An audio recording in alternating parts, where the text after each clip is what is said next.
I hate gift giving and receiving. Receiving gifts is so weird. What do you say? Thank you? This is Coffee Convos with Kale Lowry and Lindsay Chrisley. I really want you to be in your feels, Kale. That does not interest me whatsoever. I feel very attacked by you. A spirited discussion about motherhood, friendship, family, and life in the public eye. I'm just not with the fakery anymore. There's a fakery bakery around here. Here's Kale and Lindsay. Hello, Lindsay. Good morning, everyone, and welcome to Coffee Convos podcast. Good morning, Kaylin Lowry. Good morning. It's I was supposed to have 2 other recordings this morning and they got canceled, and so my day kind of was thrown a curveball, and so I decided to go to PetSmart this morning bright and early, get some stuff for Lux's fish tank, and I rescued a beta from there because they are in these little bowls, and I know it's not good to get fish from there, but like also what's the alternative? You know what I mean? What do you mean it's not good to get fish from there? Well, they're just like not PETA friendly. They have these little betas in these cups that are literally the size of a coffee cup. And that's like animal abuse. Can I tell you about this animal abuse story that happened like right whenever I got Georgia? Yeah. So it was the same day that I got locked out of my house. Do you remember me telling you that? And Vaguely, yes. like got her, Caroline took me to PetSmart because I unexpectedly got Georgia. I was going to get a dog from another breeder and then went and like fell in love with her. So brought her home and had absolutely nothing. So I go to PetSmart and I'm like strolling down the aisles. And for whatever reason, like I feel like PetSmart used to be so much better before Amazon. And now I feel like their stock on everything is super limited. And all the things that I wanted was actually on Amazon and not at PetSmart. So just FYI, if you're getting a dog or want dog stuff, always check Amazon first. So I'm strolling through PetSmart, have the dog. So, you know, everybody is stopping, asking if they can pet, whatever. And there's these teenage kids and they're with all the beta fish. And I don't even know if I want to hear this fucking story. If you tell me that they're shaking the beta fish, I will No, it's worse. So they were talking about how they were trying to like pick which ones they wanted. And I was watching this because back in college, people used to buy them. Not me, but like I knew people who did this, used to buy them and would fight them. Why? I don't know. Like, I guess because I don't think 2 betas can like be in the same tank, right? No, they can't. So that was always like, I knew that from college. And I was like, something about these boys looks sus. So I'm going to stand by this thing and listen to their conversation. I was being a nosy Nelly. And they were trying to both pick the biggest beta each. And when I got up to the counter, I told the girl, I was like, I'm pretty sure those boys are trying to buy those fish to fight them. And the checkout girl like went ballistic and she was like, I'm going to call the police. Like, if you are buying these animals to fight them, that is animal abuse. And absolutely not. She didn't let them buy them. They had to leave the store. Good. That's so good. They didn't, honestly, that's so freaking sad that if my kids even thought it would be a cute idea to fight fish, I would be like, what the fuck is wrong with you? I mean, obviously the parents probably didn't know because they were in college, but their fish selection at PetSmart was not great. And honestly, all the betas looked kind of sick. Like they all just kind of looked, I don't know, but I picked the best one, the best looking one. I actually feel bad. And I know it's like falling into like the whole, like if we keep buying them, then they feel that there's a demand for them. But there's no way there's a demand like that at PetSmart for beta fish. I don't know. And also to your point about checking Amazon, also check your local pet stores because there's a pet store by us. It's on my way home, like from between the kids' school and my house. And it's called Pets on 300. It's like a family owned and operated little pet store.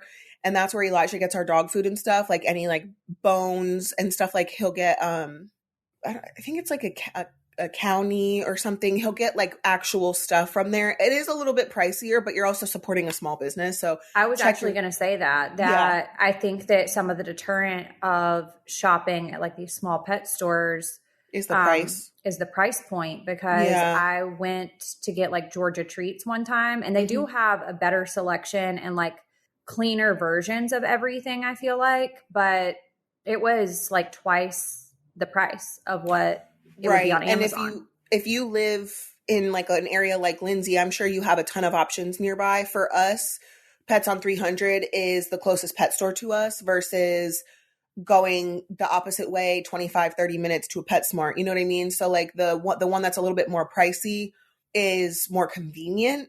But to your point, yeah, especially in this economy, it's hard to, you know, make sense of the cost. But I need to tell you something. What?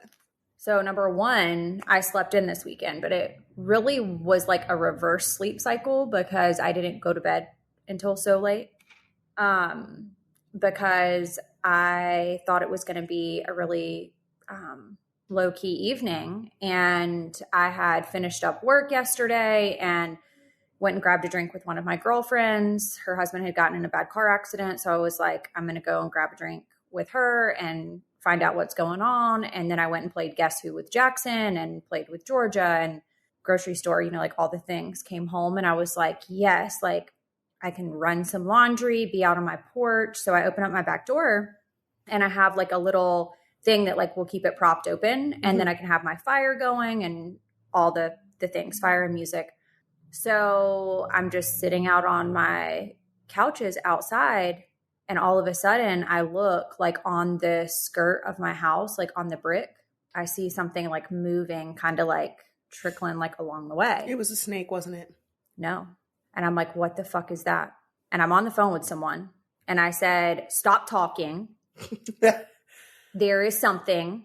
It's a rat. It's a mouse. It's a chipmunk. Like, I don't know what this is. Okay. It went all on the skirt, like on the whole back of my house. And I was like, fuck, like two things are going to happen.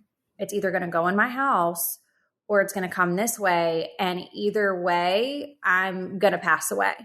So the fucker goes behind my fern and helps himself into my house. Nope. He is in here somewhere. Mm-hmm. I have no idea where he's at.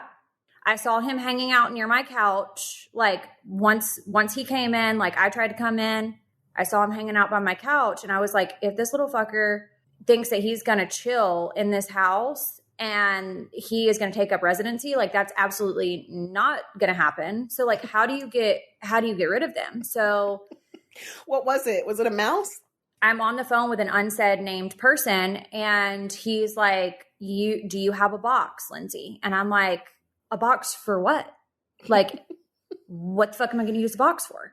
And he's like, what about a broom? And I'm like, okay. So then I'm like, okay, I don't think I'm going to be able to sleep tonight. Like this fucker is going to end up in my bed and I'm going to wake up and I'm going to see those beady little eyes. And like, I need a life alert.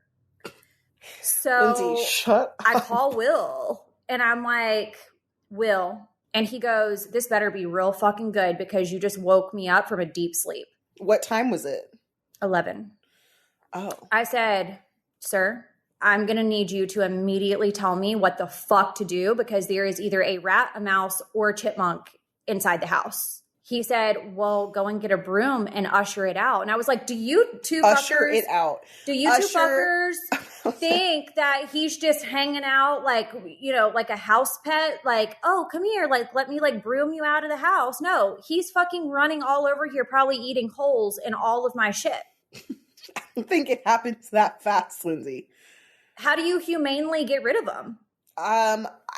This is maybe naive of me and I've never had to do it, but my instant thought when you said it was chilling by your couch was to like, I'm so dumb sometimes, put like cheese like in a trail form out the door. You know what I mean? Like leave the door open and put cheese going outside, like far outside. So then it gets the idea to go outside, not come inside. You know what I mean? Okay, but the risk there is my dad always told me growing up, when it comes to rats and snakes, where there's a small one, there's bigger ones. So I'm terrified to leave the door open because what if it's families out there? Right. Okay. So now I don't know what to do. If you would have saw the level of psychosis that was going on in this house last night, that in itself would have been a scene on a reality show. I was taking my broom, no lie, like And by the way, also my broom is completely broken because I left it and it smashed like either underneath my tire wheel when I was like pulling the garage, or the garage door like smashed it all up. So if you saw what my broom looked like, I know I can afford another broom and I need to go and do it, but you know, trying to be economical here and use what I have.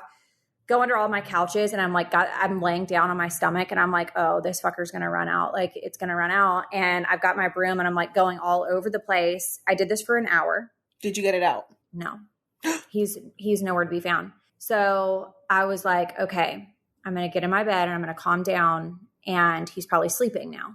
So every 5 minutes I would wake up and, you know, like the flashlight on your phone. Yeah. I'd turn my flashlight on my phone and like put it in all the corners of my room to like see if I saw its eyes. Mm-hmm. And that's what made me sleep in, which leads me to the next thing that I'm about to ask you. Can you tell me something that you feel like people don't splurge on but should? Things that people like something that's like an underrated, like something that you would maybe splurge on, but like the majority of people wouldn't, because there's one thing that, well, actually there's two things that I will like major splurge. I can't think, you caught me so off guard with that question that I can't think of anything off the top of my head, but maybe once you say something, I'll be able to say something. I'm wondering if the one that I'm about to say would be exactly the ones that you would also say.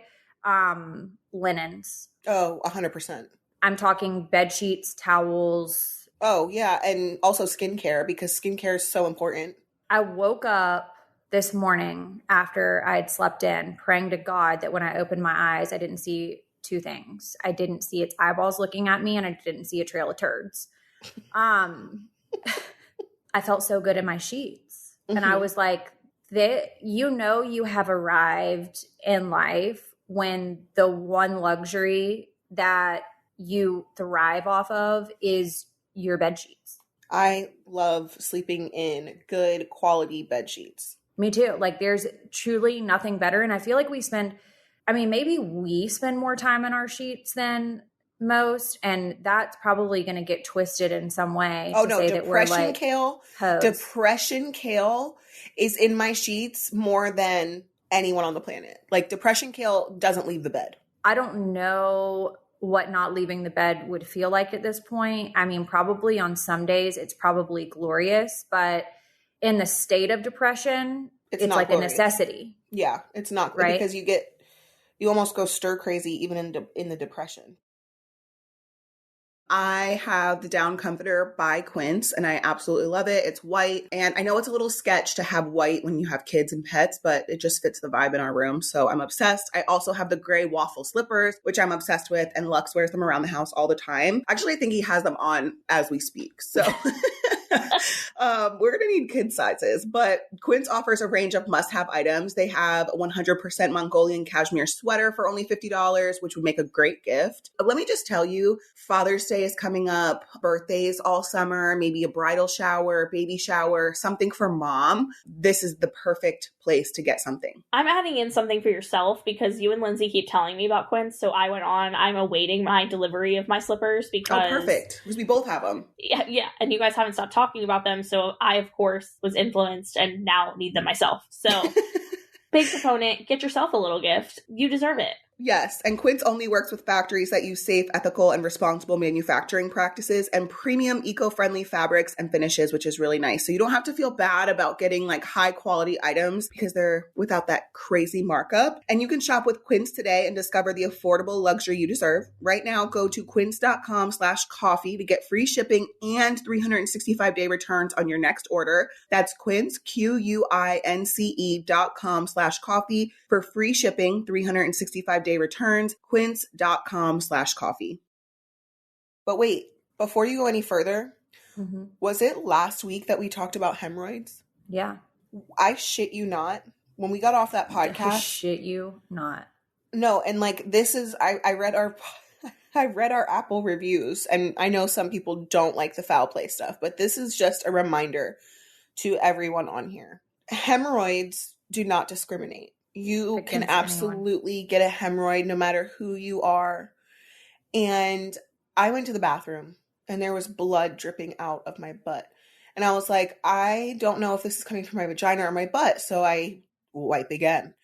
And I didn't feel pain or anything. And I wasn't constipated. So I don't know what was going on.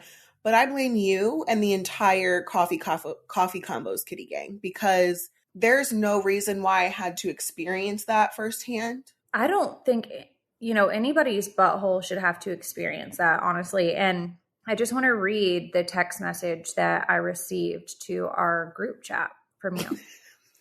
And immediately I was like, she's either pissed off or she is actively hemorrhoiding. No, I was actively hemorrhoiding. Don't ever fucking talk about hemorrhoids on this podcast again, you sick fucks. My asshole is bleeding. And I was dead serious because that was an experience that I was not prepared for. Would you also like to tell everyone what you didn't share when we originally started talking about hemorrhoids, about how your asshole was bleeding a couple of weeks ago? Yes. So the weekend in New York, I got really, really nervous, like anxiety, stomach issues, and I went to the bathroom. I'm trying to not speak in such a disgusting way because people don't like it. So I want to just tread lightly. I had anxiety, stomach troubles, and immediately went to the bathroom and I'm like screaming for Kristen. And I'm like, I don't know where this blood is coming from. Like, I don't know what's going on. And she's like, well, shove some toilet paper up there and see. It was bleeding and I just didn't think anything of it because I thought, okay, well, I actually hadn't gone to the bathroom in a long time. So like maybe that's what it's from. But, I made it 31 years without having a hemorrhoid situation.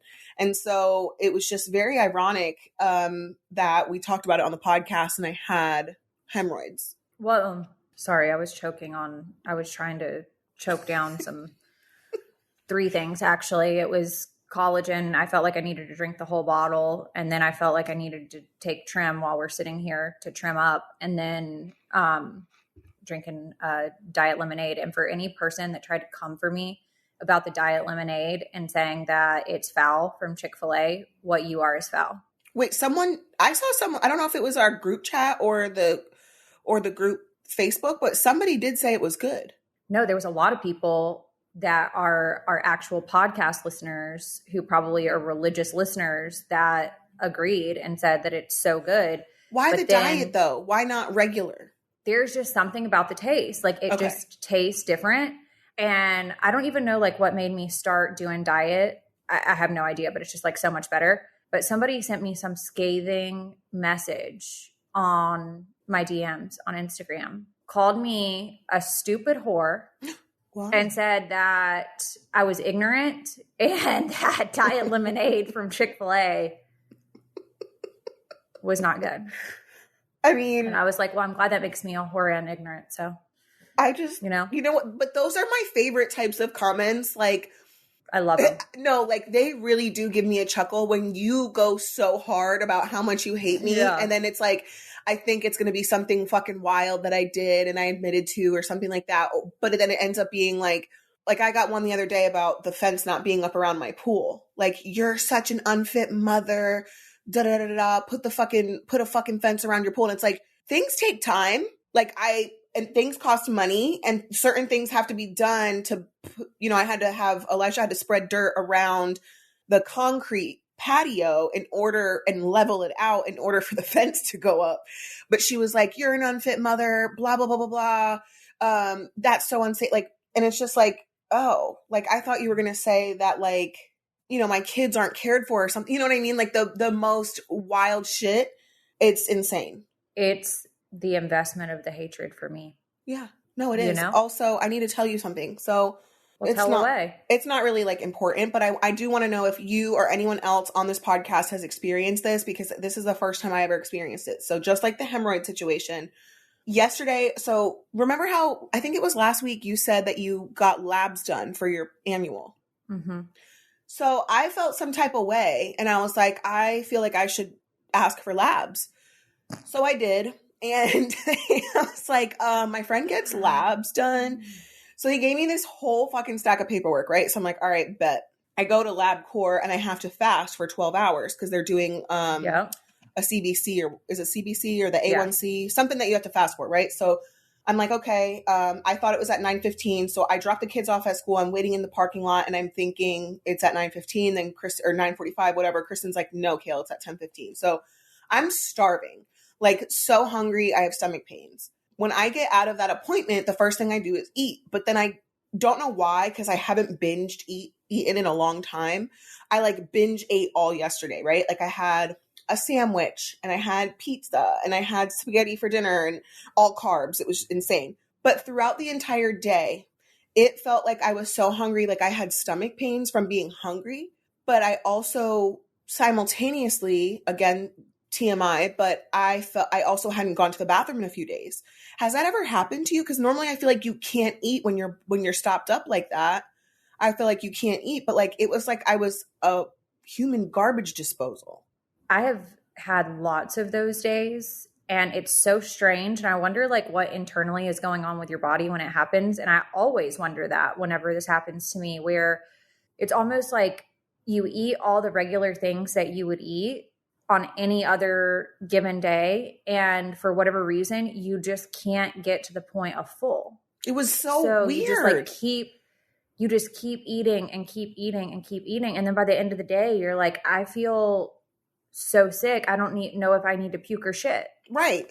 It was the weirdest thing. And I never really experienced that, but like the hunger pains and not like, you can't tell me that my body wasn't so stuffed with food and carbs that I was still hungry. It was the weirdest experience. I wanted to see if you ever experienced it or anyone else. So interestingly enough, you have. So yeah, I interestingly enough had.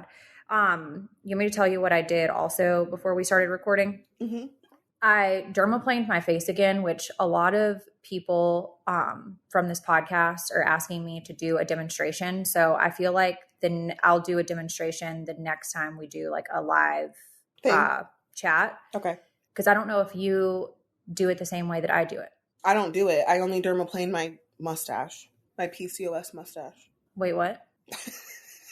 Did I not tell you this? Okay. No. What? So I started getting like in the corners of my lip, I started getting like darker peach fuzz. And I read that that's like very much a PCOS thing. Tell me why a couple weeks ago when I woke up in the morning next to Elijah, he was like, you have a mustache. And he's like, do you shave that? Or do you like, what do you do? I was like, stop talking to me about my mustache. Like, you don't need to address it. I will handle it. Yeah, I started getting like a darker, and I know it's from PCOS. It's from like high testosterone, probably borderline diabetes. I don't know. But I also. Why does everybody in your life literally harass you? Like, like if I don't already know. Yeah. And wait, so then hold on. Now I'm on a tangent. Hold on. So then I go to the sleep study. I do the sleep consult last week, which I had said in our group chat. And I told the girl, was like, so do you suffer from any of these things? I'm like, yes, depression. I take Lexapro. And she's like, okay, that doesn't surprise me with the way that you're sleeping. She's like, you'll never be able to get out of your depression with the way that you're sleeping. But also I said, I can't lose weight because I'm not sleeping and I'm depressed. And she was like, oh yeah. She's like, 100% it's linked. She gave me like the whole rundown on how sleep, depression, and obesity are all linked together. And all of those are symptoms of PCOS. And I'm just like, basically what you're saying is I need to go into hibernation. I need to wrap myself in a cocoon and come out of the depression. And then I will sleep and then have enough energy to go to the gym so I can then lose weight. So then I can do all these. It was just like this whole week has been a shit show, Lindsay. Anyway, continue. Go ahead with your story. Well, I don't know what it was. It was the dermaplane. So... Sorry. But then I got to get back to what you were just saying. So I was dermaplaning my face, and I just remembered like people keep asking me, so I'm going to do it on that because I don't really like feel like doing it on Instagram for that many people to see. Mm-hmm.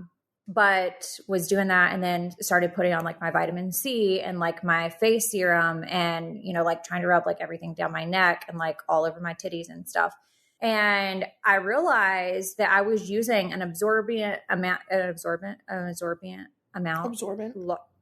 large amount mm-hmm. of product. And I remember like my skincare provider being like, you like don't need that much when you're using good skincare. Like it's pretty concentrated. And so like just a little goes a long way.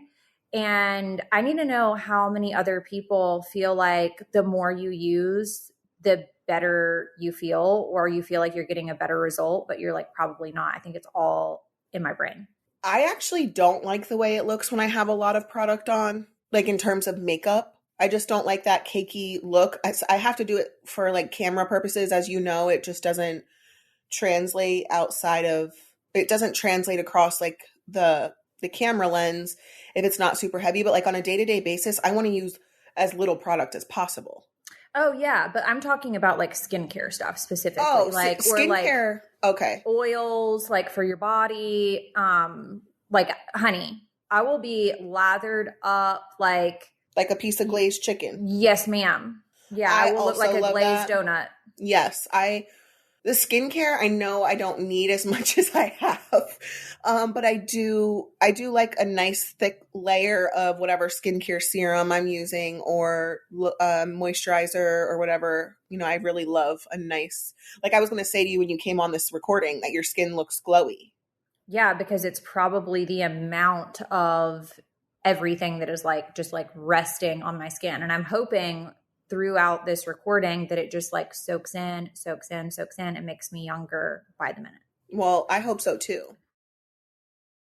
Coffee Combos Podcast is brought to you by Progressive Insurance. Let's face it, sometimes multitasking can be overwhelming. Like when your favorite podcast is playing, the person next to you is talking, and your car fan is blasting, all while you're trying to find the perfect parking spot. Then again, sometimes multitasking is easy, like quoting with Progressive Insurance. They do the hard work of comparing rates so you can find a great rate that works for you, even if it's not with them. Give their nifty comparison tool a try, and you might just find that getting the rate and coverage you deserve is easy. All you need to do is visit Progressive's website to get a quote with all the coverages you want, like comprehensive and collision coverage or personal injury protection. Then you'll see Progressive's direct rate, and their tool will provide options from other companies all lined up and ready to compare, so it's simple to choose the rate and coverages you like. Press play on comparing auto rates, quote at progressive.com to join the over 29 million drivers who trust Progressive. Progressive Casualty Insurance Company and affiliates. Comparison rates not available in all states or situations. Prices vary based on how you buy.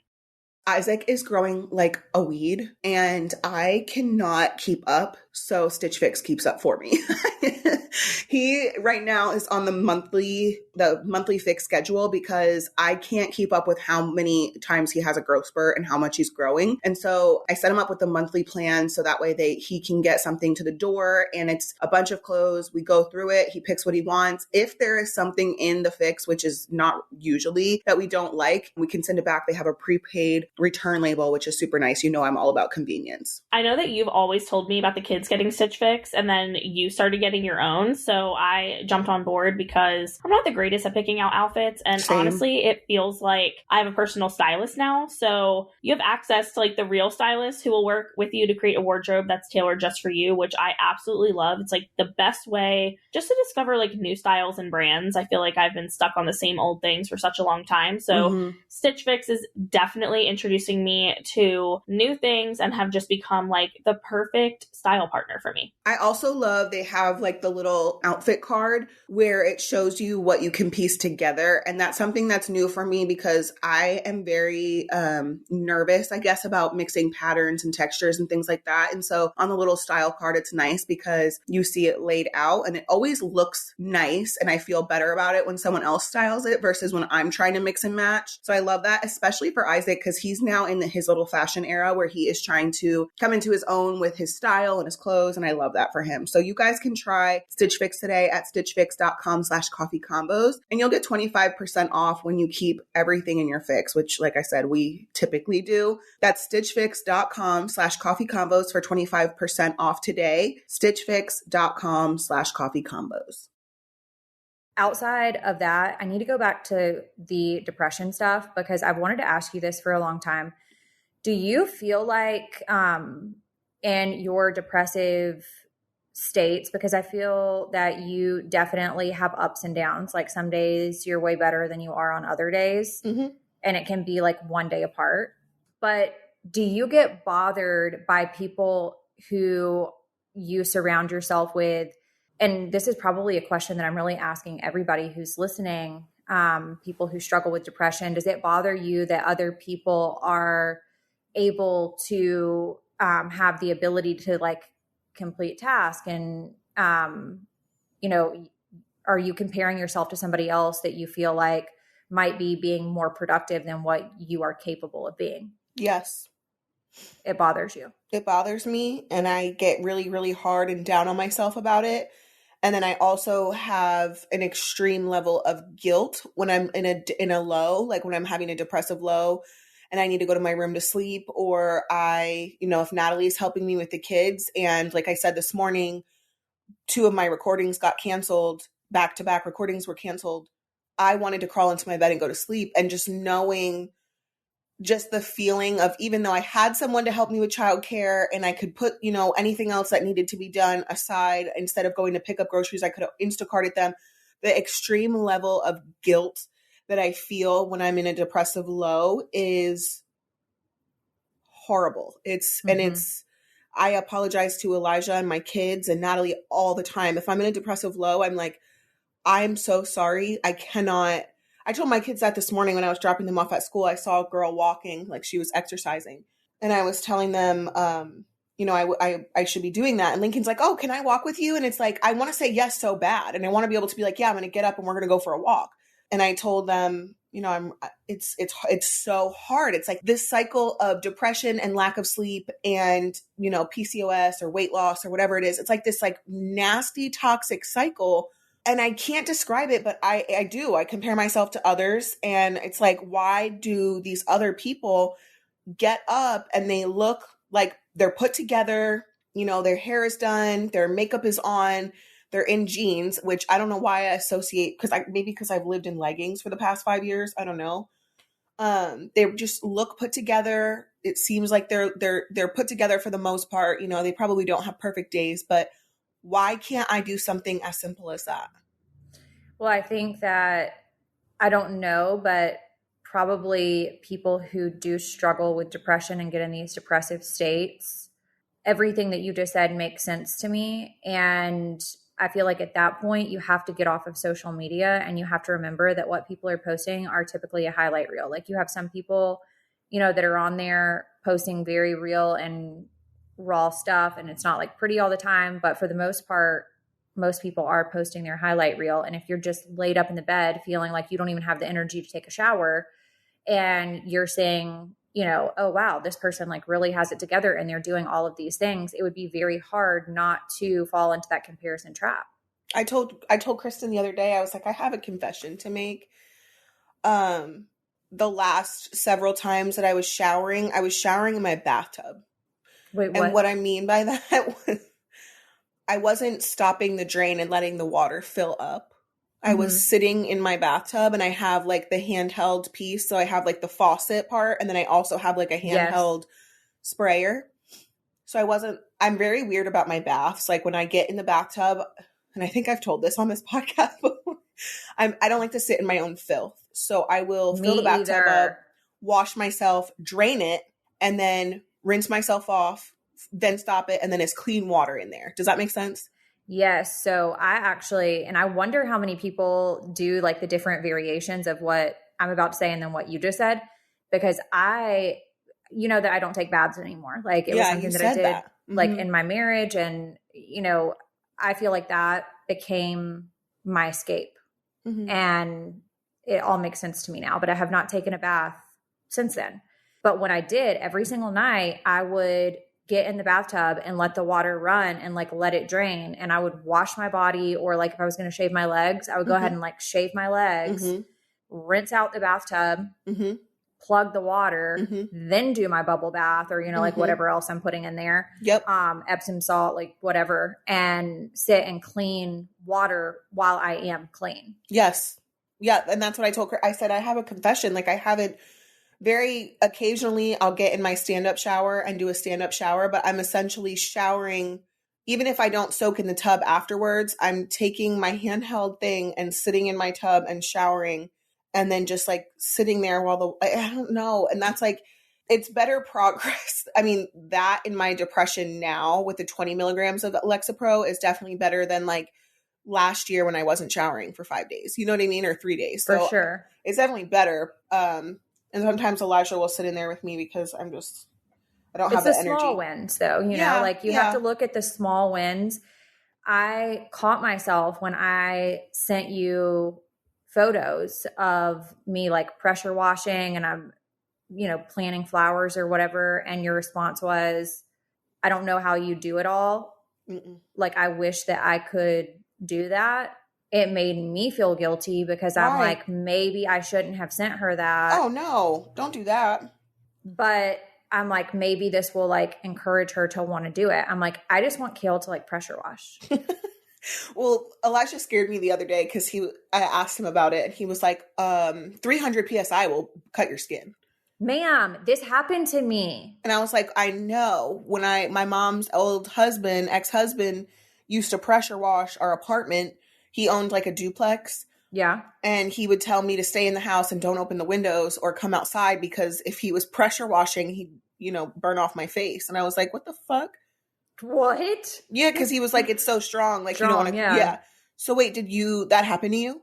Yes. So many people had sent me messages like on Facebook and Instagram about my love for pressure washing. And like, sometimes I'll get like these reels of people like pressure washing, or I'll see like TikToks of people pressure washing. And it's so satisfying to like look and see like all the filth just like coming off. And you're like, yes, I have arrived. Like, I love this.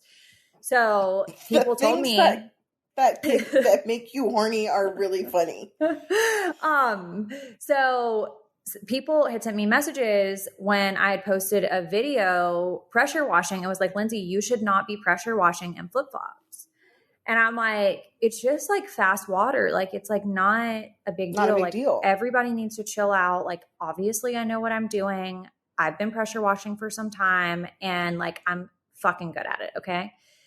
Got my pressure washer out the last time and got a bunch of stuff like on my hand. So I didn't want to like touch something else. So I thought, okay, I'll just like use this little thing and like try to like do less on the lever. Mm-hmm.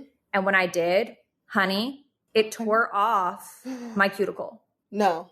And then my finger started bleeding everywhere. So then I was like, fuck, like I have just defeated the entire purpose of what I was actually doing. And every person I'm going to apologize to for saying that I know what I'm doing, because very clearly I did not know what I was doing or the ability that the water had to be able to cut you like that. So it was 300 PSI. Well, I don't know what PSI it is, but evidently it was PSI enough to fuck me up. That's actually terrifying because had you did it over your foot or something, all of your toenails would have been gone. Gone, honey. They would have been gone. Okay. So we got this long message on Facebook from a listener, and I want to read it. It's very relatable to all the things that we've just been talking about. And it says, I would love if the girls could discuss their point of view of just showing up because they have to and the pressure because they are in the spotlight. They can't just say, oh, well, no podcast this week because I'm not feeling it. Kale has been talking about how her depression has been hitting hard and shares with us. But for people who may not know and they tune in to an episode or on whichever podcast, you may hear her laughing, giggling, and basically just pushing through for the episode. Lindsay talks about her separation anxiety and family issues, and she still shows up.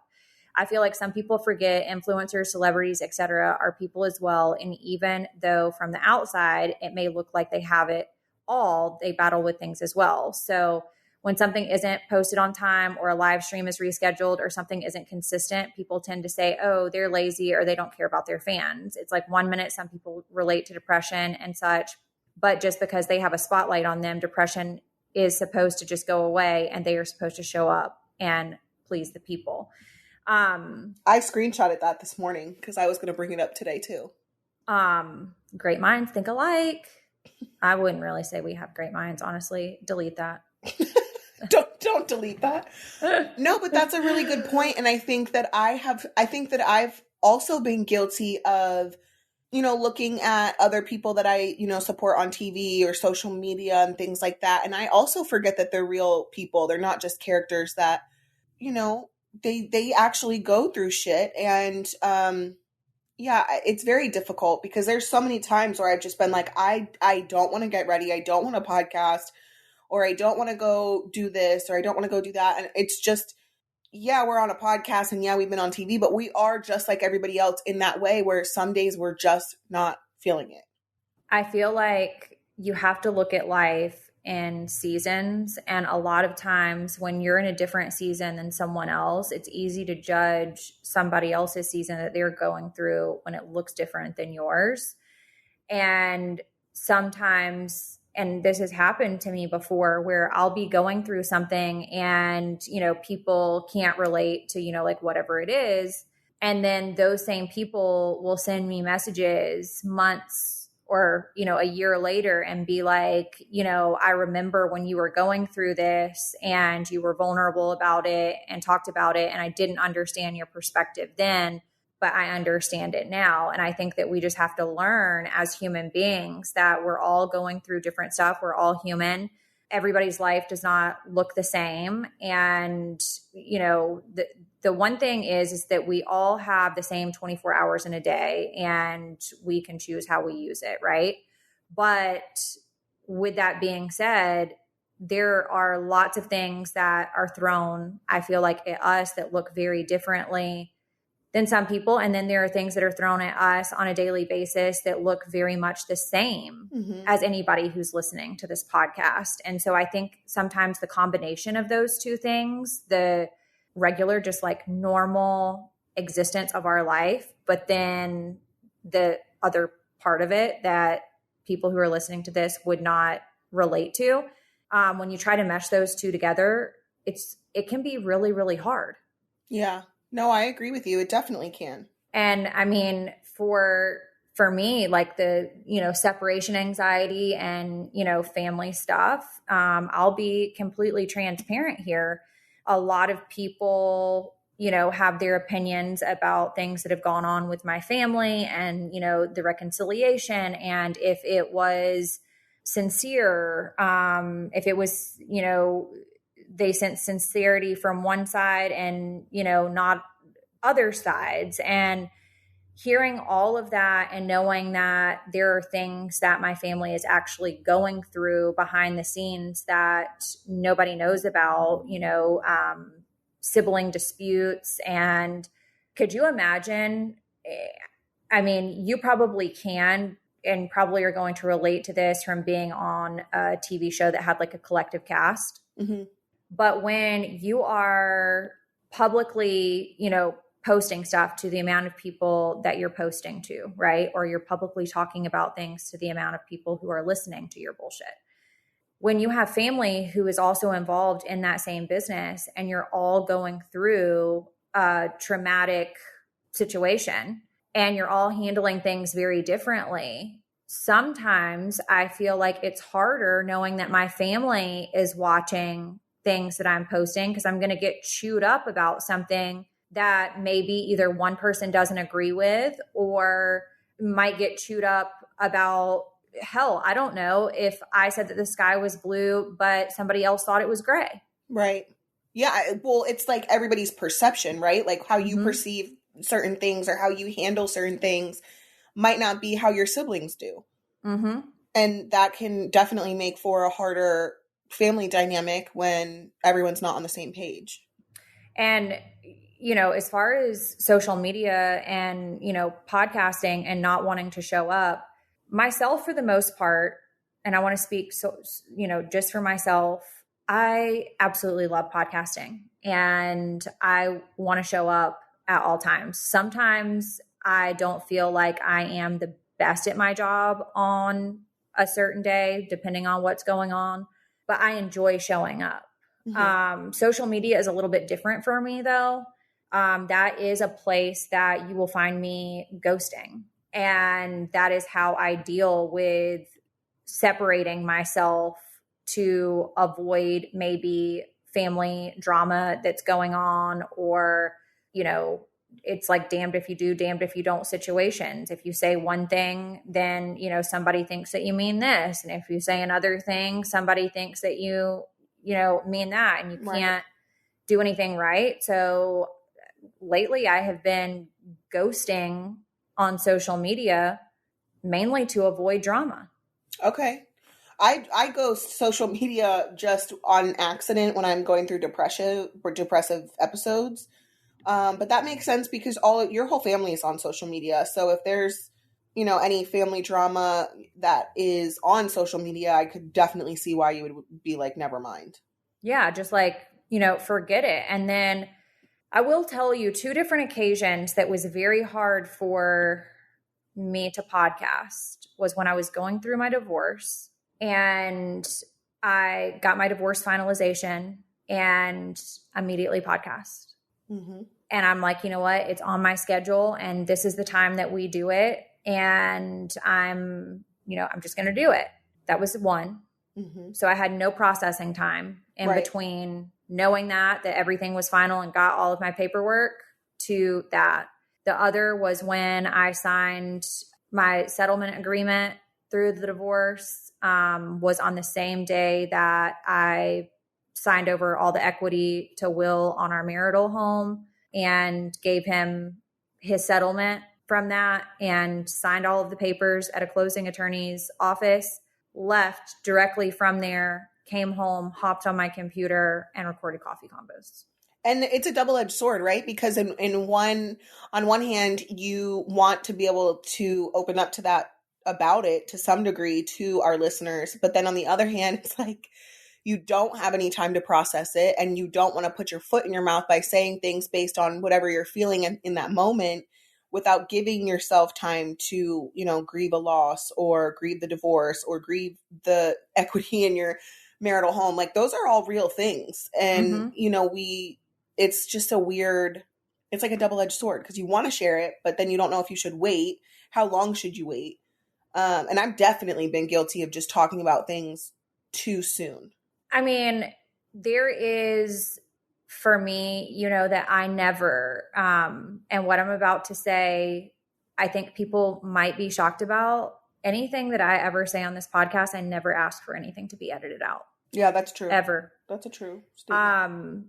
Because I live off of the mindset of if I was ballsy enough to let it come out of my mouth, knowing that I was on a recording, knowing what I owe the listener to be honest and vulnerable, if I said it, I'm going to ride with it.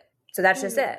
And, has that kicked me in my ass more times than I'm probably willing to admit? Yes, it has. Has it caused turmoil in my personal life with my ex-husband, suburban dad, just ex-wives, which is another thing that I'm about to talk about in a second. But yeah, it's caused problems. But at the end of the day, I feel like it's okay because I have come on here and I've been honest and I'm living my truth and being in the moment in my feelings. Yeah.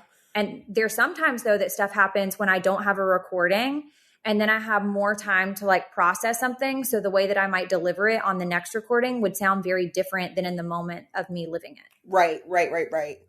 I could definitely say any certain things that I've said on my podcast on any of them, mainly this one.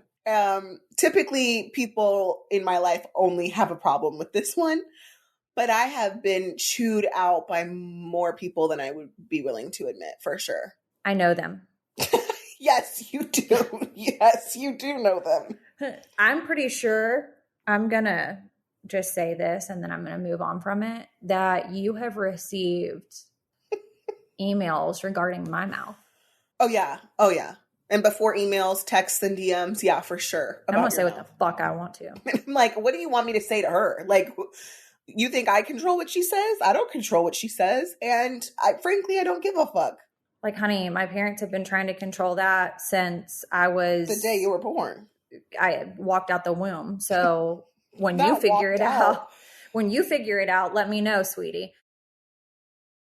This episode is brought to you by BetterHelp. Kristen, how is therapy going for you? Therapy is going so good. I am coming up on my 3-year mark, so still behind you, but shockingly have been committed this entire time. So that's been surprising for me. But just the progress that I feel like I've made over that span of time is so good. I just feel like I'm a completely different person. It's definitely nice when we notice the growth within ourselves, right? Like, I don't think any other time that I've ever tried therapy, I have really felt the changes. But over the last 4 years, I definitely feel like I noticed a huge difference. And I also love that everything's online. So BetterHelp is a great option for therapy if anyone is willing to try. It's flexible, it's convenient, it's online. And I'm a person who hates the time that it takes to drive somewhere. And then you have to sit in the waiting room and then you have to drive home. Like, it just takes an extra hour out of my day. So, it's nice when I can fit it into my schedule wherever I am. If I'm at home, if I'm at the office, or even if I'm, waiting for the kids at a sporting event, I can be on my phone in therapy, and it works out so great for our lifestyles. So I just want to remind you guys, if you're thinking about giving therapy a try BetterHelp. You just have to fill out a brief questionnaire to get matched with a licensed therapist, and you can switch therapists at any time for no additional charge. So sometimes that happens. Maybe you don't click with the first one, but maybe the second or third one, you really find a match, and that's great. So find more balance with BetterHelp. Visit betterhelp.com/coffee today to get 10% off your first month. That's BetterHelp, HELP.com/coffee. Okay, so we had a topic that came up that I found to be very interesting because we have experienced it on both sides. Mm-hmm. Ex-wives, we are one. Yeah, and we've dealt with them. I haven't dealt with an ex-wife, although I don't know if you saw it in our group chat with the kitty gang, but I took Isaac to an appointment yesterday, and Elijah's ex-wife was walking directly in front of me. Oh, did you guys speak? Absolutely and exchange not. niceties? Absolutely not. Why? Am I asking too many questions? I've never met that girl. I would not speak to her. I have no reason to speak to her. And she was with a man, so I just let it rock. Well, I have had experience with ex-wives. Typically, ex-wives, just like in general, just are not, a big supporter or fan. I love when they go to my podcast pages and their eyeballs get about this large at the shit that we talk about and spew out of our mouths. I can understand, but in the same sense, I can't, because in my mind, and I know it's my mind, I am just a suburban mom. Right. Like, I'm just out here living my life, talking my shit on my podcast, doing my thing, my shit on my podcast, posting funny shit on my story that I think is hilarious, that I've laughed at, that I want everybody else to laugh at, literally just living my life, raising my son. And for whatever reason, it's this influencer, podcaster, reality TV personality words that have become attached to me as a human being, that it's I don't fuck with her. Mm-hmm. And that's very hard because I never go into any situation. One thing that I will say, am I toxic in some senses? Absolutely. We all are. Absolutely. Will I be toxic? Absolutely. If you push me far enough, am I going to come out on top? Probably absolutely, because I'm going to be a bigger bitch.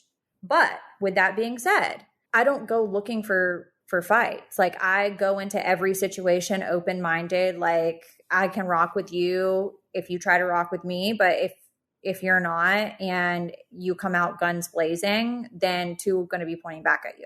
Okay. And that's fair. So I love when people have opinions about you, though, that have literally never met you. That's my favorite. That's my fave. Well, I told y'all the story about my old neighbors at my old house, I think, when they were just we've seen you on the show. And it's okay. What's that supposed to mean? We've seen you on the show. And I've seen you pull into your driveway. I don't know you from a fucking can of paint.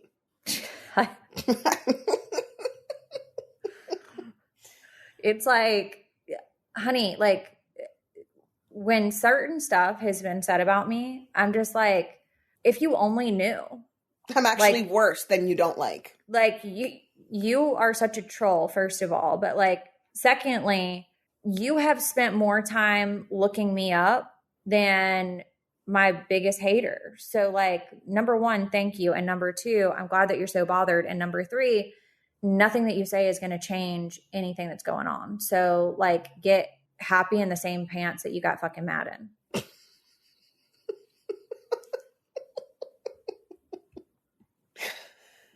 Okay. It's like, I'm not coming in, like, especially people that have, you know, kids with somebody else. It's like, I'm also an ex-wife. So I'm probably the best type of one to get booed up with your ex-man, because I very much can relate to the shit that you're going through. Like, I'm also dealing with it with my ex-husband. Are you guys on good terms right now? Yeah, we're, you know, we had a little spat because he wanted to be dumb over the weekend, and Jackson was barfing his brains out. Oh. And Will was screaming on the phone, hey, squid boy, like 100 times. And I'm like, first of all, you sound like you need to go to bed, because you sound like you've had one too many. And like, I don't have the patience to deal with you, nor does our son have the patience to deal with you. So therefore, I'm logging off of this phone call and do not call back. I felt like the scene in My Girl where Veda comes out and she's like, don't come back for 5 to 7 days. That was me with Will. I never saw that movie. Wait, what? I've never seen that movie. You've never seen My Girl? No. Okay, that is a task that I am putting on your list. You didn't approve this, but you're doing it. Like, I just read a funny meme in our group on Facebook. It says, arriving in hell. That would be me and you. Me, oh my God, it's you. I'm a huge fan of your eggs, because you guys know I love deviled eggs. The devil. Nothing. He says, I'm a huge fan of your eggs. What?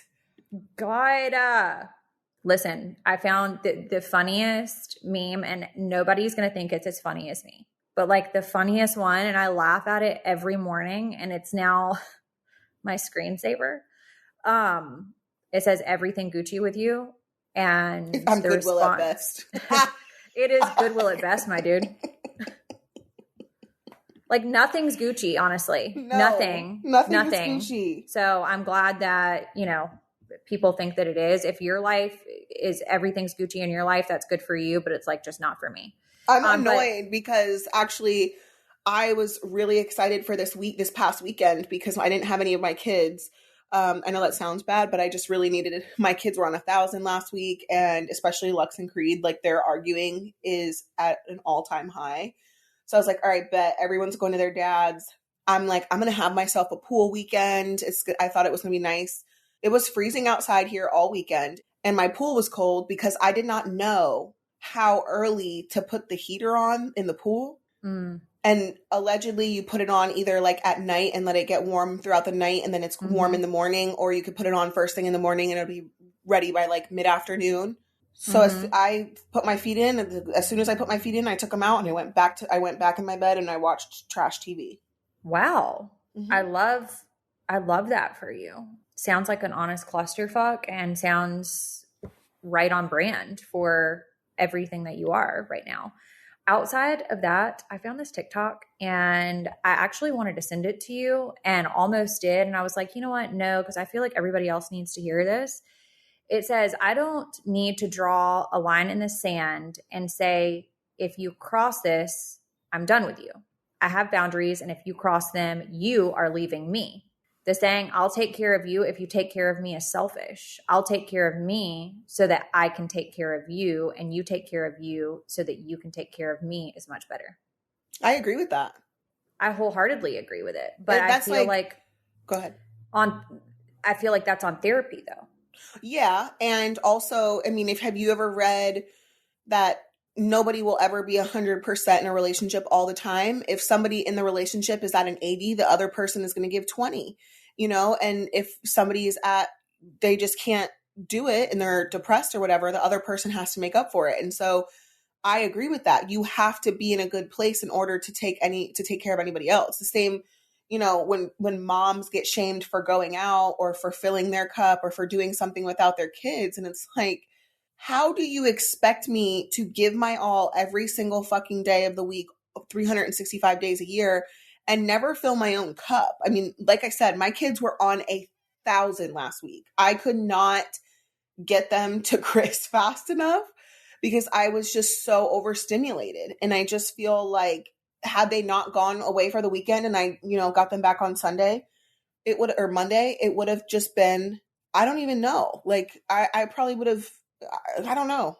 I don't need to draw a line in the sand and say, if you cross this, I'm done with you, is something I'm very guilty of and have been guilty of in every relationship that I have been in, except the current one that I am in. Is that a soft launch? Are you minding my business? Because kind of sounds like it. I have tried really, really hard to do everything in my current relationship very differently than I've done anything else and actually apply the things that I've learned from therapy versus just knowing about them and not doing anything with it. And my relationship with Will very early on, there were major deal breakers for me and boundaries that I felt like I was clear on. But now looking back on it, I feel like it was more of a ultimatum that I was setting.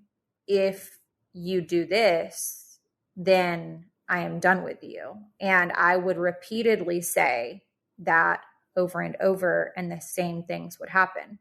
Instead of, I have boundaries, and if you cross them, you're choosing to leave me. I feel like that plays so much better because it puts the responsibility back on the other person. You are establishing, this is my boundary. And if you cross this boundary, you are making that choice to exit the room. Right. And then it becomes less of an ultimatum because it's just your choice. Same thing with my situation with Suburban Dad. I did the exact same thing. Drawing a line in the sand, like, you cheated on me once, and now, I'm going to try to reconcile with you, and, kids are involved, and I feel like that's the right thing to do at the time. And I should have, number one, if you have established a boundary and someone repeatedly crosses the same one, then they don't have any respect for you. Right. And so I had to learn that it wasn't me choosing to leave. It was the person's action in both situations that they had to leave. Right. They made the choice when they did the action. That's so, true. Loved it, and think that everybody should basically live by that. The summertime is here, and my kids and I are on the go constantly. And one thing I'm always worried about in the heat, because we never know what we're going to be doing or how active we're going to be, is if we're hydrated enough. So I have been using Liquid IV for years. And now that my kids are old enough, I'm like, okay, we're going to hydrate 2 times faster than water. And Liquid IV has 5 essential vitamins, B3, B5, B6, B12, and vitamin C, which is perfect. And it has 3 times the electrolytes of leading sports drinks. And I honestly hate sports drinks in my house. They're not, I don't know, I just get nervous because you just hear so much about them. And I'd rather have something that's non-GMO and gluten and dairy and soy free. So we love Liquid IV at our house. I heard about Liquid IV from you years ago and kind of didn't believe you until you kept hounding me about it, since you know that my water intake's not the greatest, but definitely has become a staple in my household. Mom takes it, Corey takes it, especially with him working outside, during the hotter weather. It's honestly a lifesaver at this point. I don't have to worry about if I'm staying hydrated. And I also just love that they have such a variety of flavors. Yes. So that there's literally something for everybody. I have never been a real grape lover, but their Concord grape is so good that I love it. Also, their pina colada. Elijah works outside, and I'm always on him about the water intake. So I'm like, you need to hydrate, just use Liquid IV. It'll just save your life. So not literally, but you get me. So anyway, real people, real flavor, real hydrating. Grab your Liquid IV in bulk nationwide at Costco, which we love. Or you can get 20% off when you go online to liquidiv.com and use code CoffeeCombos at checkout. That's 20% off anything when you shop Better Hydration today using promo code CoffeeCombos at liquidiv.com. You think Vanderpump Rules is messy now? It's always been messy. I'm Jax Taylor, the OG Pump Rules villain. And I'm Brittany Cartwright, wife of the OG villain. And we've got a new podcast, When Reality Hits. We'll definitely be talking about Vanderpump Rules, past and present, and oh my, Scandival. Ugh. And you'll get a look at what life is like for us now as we figure out marriage and parenthood. Little Cruzy. And friendships, and definitely feuds. It's our real reality, with and without cameras. And sometimes with special guests like our celeb friends, former castmates, and other veterans of reality TV. So listen to and follow When Reality Hits with us, Jax Taylor and Brittany Cartwright. At Apple Podcasts, Spotify, or wherever you get your podcasts. This was a really good one. And I feel like we both dealt with narcissists. So I love narcissists for some reason. In various aspects of my life, whether it be, family related or relationship related, But I hate that I have had a pattern with them. I'm never gonna be, well, let me never say never. I will do my best not to allow myself to ever be with one again. But for some reason I have a pattern with them. I saw this one TikTok sometime in the past 7 days, and it was talking about basically the childhood traumas that you deal with that are unresolved traumas, that a lot of times those things will manifest in relationships that you choose to be in because of that unhealed stuff. And I feel like that's why outside of my current relationship, I have kind of gravitated towards situations with narcissism involved. Mm-hmm. It says, need advice. How do I tell a narcissist that I'm done? I've tried to leave in the past and he always manipulates and scares me. So I come back and I can't relate to anything more. I feel like narcissists are really good at trying to control narrative and a situation. Mm-hmm. And when they feel like the control is removed from them and you're making a choice to do something different than what they want you to do, they're always going to use manipulative tactics and scare tactics to try to get you to do exactly what they want you to do. Or the opposite of love, they will love bomb you and make you believe that they've changed. I've also really related to this, and the only way that I was able to fully move on, let me not say that. I think part of it was, him having a baby with someone else. Y'all already know how I feel about that, but no contact. You have to go no contact, and it's going to hurt. It's going to be painful. You're going to want to look at what they're doing. You're going to romanticize and fantasize the good parts of the relationship, but with time and distance, that is going to be your saving grace, because that will be what eventually opens your eyes to seeing that it's not as good as you ever thought it was. Even the good times are not that good. I think the whole thing of no contact is a must and very necessary. I think when there's a constant line of communication or even sporadic communication, there's still that open communication of two people that likely the situation is toxic and that's why you got there, are still in a pattern of some sort. Mm-hmm. And so you have to remove yourself completely from any pattern that you found yourself in for you to be able to see clearer. And I feel like it is very true that it can take some time for you to actually create new patterns and, to be able to think what is actually healthy, because you were in such a state of unhealthy that what you were doing, you had changed your mind to think that that was a healthy thing. Right. Yeah. And I have been in very unhealthy situations, and I do feel like it's a common thing that narcissists do. They love bomb and they like to give gifts and do Sweet whatever. Talk. Yep.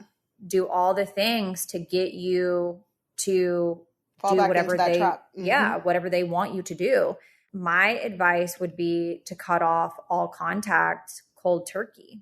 I won't even do the pickups and drop offs if I don't have to. You know what I mean? If Natalie is able to do them and she's willing, there's no reason for us to even see each other. And it takes a lot to get to that point too, because I think a lot of people find themselves in situations of, I don't want to be in that, but I'm still curious. And so the small amount of communication, whether it be in person or over the phone, they want to be out, but they also still want to have access to some extent, because access means a little bit of control.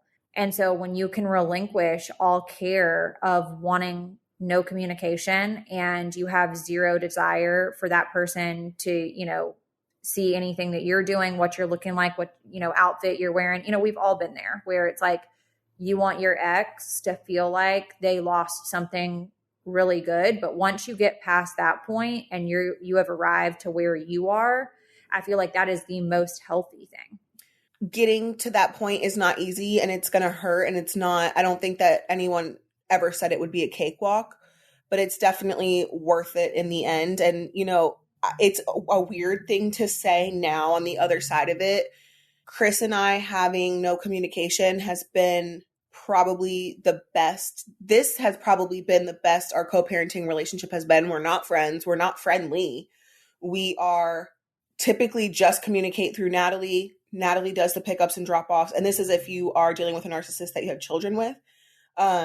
Chris and I don't fight right now. We're not fighting right now because there's nothing to fight about. We have Natalie to communicate through. And like this morning, I emailed him about a book. I was like, hey, do you have this book from Lux's school? No. Okay, cool. End of conversation. There's nothing to fight about when it comes to that, you know? So it's not a cakewalk, but definitely no contact or low contact. Anyway, foul play. We also, no, wait, I got to tell you, before we do foul play, we also went through the Who Has This Book from the library. Oh my God. They want to charge me for it. And I'm like, it's someone. I'm like, I'm not paying for this $20 book that is clearly at neither of our houses. And Jackson's like, oh, that book's on my teacher's desk because I got in trouble and she took it. And I'm like, then why is the school emailing me? Right. Like Lux, I'm like, I don't even remember seeing the book that they want Lux to pay for. I've never seen it. You're like, so evidently it was never at my house. And then there was another book that they wanted me to pay for that has been in his book bag. He has like a reading bag and then a regular folder, and it was in the reading bag, and it was in there for like 6 weeks.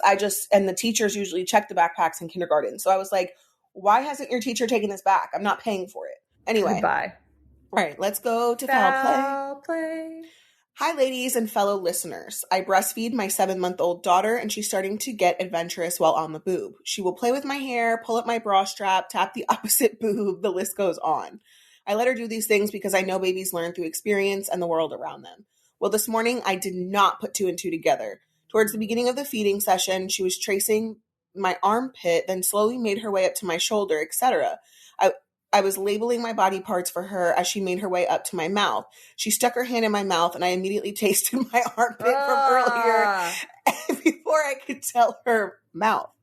I don't know about you, but my postpartum body odor is so foul. I wash my body every day and have to reapply deodorant every couple of hours. Yes, I washed her hands immediately after she was done nursing. Hope you enjoyed hearing how my 7-month-old did me dirty. Love what you two bring to the table every week. I don't know what it is about childbirth and just being a mom. Every child that I had made my body odor so foul. Wait. But does it get better? Yes, like with years in between. But like, especially after Lux, I had to start getting the Botox in my armpits because it was so bad. Was it just like you sweat more after, or is it just like the actual odor itself? I think a combination of both. Because you know how you go through like the hot sweats, cold sweats, like that whole thing, the hormones balancing out, and then just like all of it smelling worse. I did talk to my doctor about it, and he said that if you use antibacterial soap, like the Dial, that orange Dial soap, that's what the bacteria is what smells. So he was like, use Dial antibacterial soap in your armpits. So not to put Isaac's business out there, but he's also going through puberty. And so I did the same for him. I was like, use this Dial soap for your armpits because this, you know, it'll help. And then also I use men's deodorant. So him and I both used men's deodorant, but I don't know if this is good or bad. It's probably bad. But I also, after I shower, whether it's at night or in the morning, no matter what, I put deodorant on right away. So fresh out the shower at night, I even like, I'm not going to sweat in the middle of the night, but I do put it on because I'm just scared. I don't want to smell. Okay, so 2 things. I use Dial. That's the only soap in my bathroom, like for body wash, is just Dial. I wash my vagina out with it, my butthole, my pits. I shave with it. Like, I am a big believer on antibacterial soap. Like, why not? Like, we need it.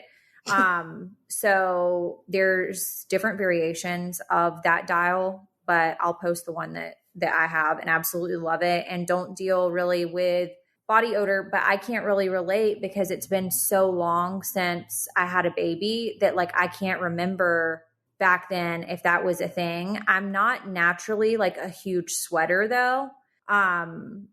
However, it's weird that this even came up because I have a girlfriend who's a blogger who just had a baby, and she was talking about it on her Instagram and like the postpartum body odor. And I'm like, I don't remember having it. Like, maybe I did, but I don't remember having it. And I also use men's deodorant. Like, I don't use any women's deodorant ever. Yeah. Okay. So, and also I do put on deodorant before bed. Like, it's, the process looks like Dial down, you know, and like you're just like scrubbing every crevice of your body. And then I do the argan oil and I'm dripping like a glazed donut. And then I, you know, brush my teeth, put on the deodorant and men's deodorant, and I use Harry's deodorant, and then get out, put on my pajamas and go to bed. And I never wake up with body odor, but I'm just wondering if it's like the antibacterial soap that I've used for so long. yeah, I mean, that's what the doctor told me to do, was antibacterial soap. So I also had no idea that it was from bacteria. I thought that like just different people's pH smelled different. I was told it was the bacteria. So, but maybe different people's pH produces different amounts of the bacteria. Yeah. So that's so interesting. Mm-hmm. Well, have you also seen there's like one company that has these deodorizing wipes, and I think I bought them for Thailand. And I feel like a lot of people probably use those. I had some in my purse for like my car bag, you know, like whatever, for like a while, and I would use them like after a workout or something like that. So that's also like something that you could possibly use, but that's about as good of advice that I can give. Well, I think that was good advice. The next foul play says, 2 years ago for Valentine's Day, I decided to try and spice things up for my fiance and I. I went to Starship a few days before and found a cute little butt plug with a pink crystal on the end. When our daughter went down for her nap on Valentine's Day, I decided that was the perfect time to show him his presents, and we decided to try it out. I hit him with the reverse cowgirl, and everything was going great until he finished. As I got up from the position, I felt my butt trying to swallow the plug. So I stood up fast and pulled it out. Big mistake.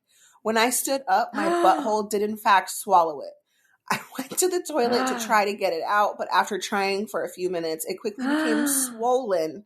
So my fiance called 911. I'll never forget having to tell the 911 dispatcher that I had a butt plug stuck in my butt. When the EMS got there, it was 2 younger girls, and they were so nice about the situation and tried to get it out. They couldn't. So off to the hospital I went. This is when I started to freak out because they started talking about surgery after seeing the x-ray. Finally, this big man comes up and inserts a balloon up there and sticks his hand up my butthole and pulls it out. They had the nerve to ask me if I still wanted it. My fiance and I will forever be scarred to try that again.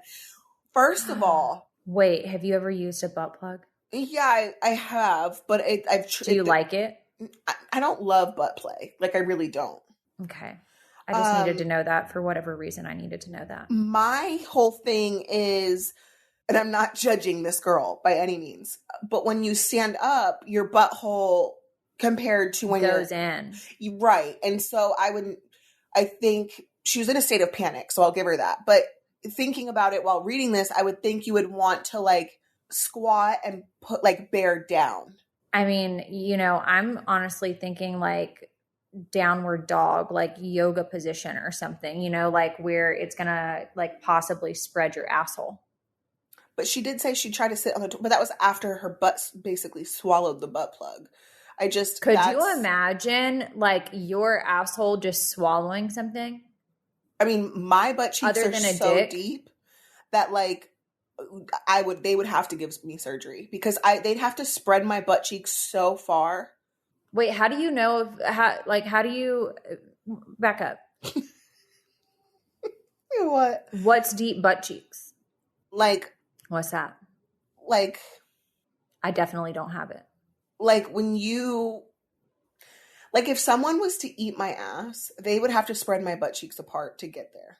How far are we talking? So like this, and then it's like Picture a butt.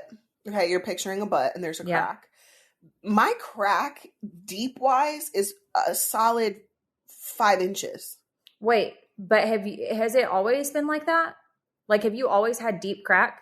Oh, always. And my butt crack also goes so far up my back. My mom said she used to make fun of me as a baby because my butt crack would be so high up my lower back.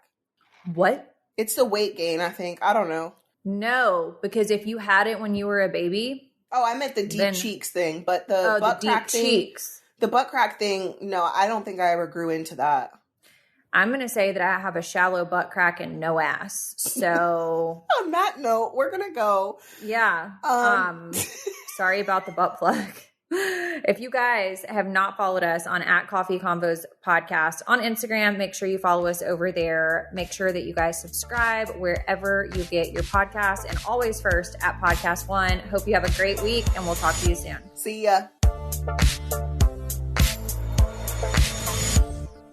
See what hit blockbusters are streaming free during Popcorn Summer Movies on Pluto TV. Watch the first 4 Indiana Jones movies, or Minari and Maid of Honor.